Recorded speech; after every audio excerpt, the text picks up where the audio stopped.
এই তো সেদিন অল্পখানিক জমি পেলাম, তাই নিয়ে তড়িঘড়ি ইটের পরে ইট সাজিয়ে তৈরি হলো বাড়ি।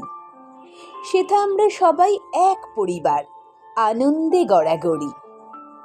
শুরুর দিকে ভালোই ছিলাম, কেউ ছিল না পর। এখন কিন্তু এক বাড়িতেই ভিন্ন ভিন্ন ঘর। ইটের গাঁথন শক্ত ছিল, মনের বাঁধন কম, তাই ওই ইটেতেই বিভেদ দেওয়াল, অশান্তি হরদম। এক একজনের এক এক স্বার্থ, না হলো পাওয়া পরমার্থ। একসঙ্গে থেকে মুখ দেখা দেখি তা প্রায় বন্ধ। পাশের ঘরেতে থেকেও আস্তে আস্তে অনেকটা প্রায় সম্পর্কে চিড়।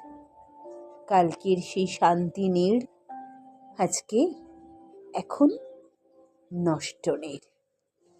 কালকের সেই শান্তি নীড় আজ এখন নষ্ট নীড়।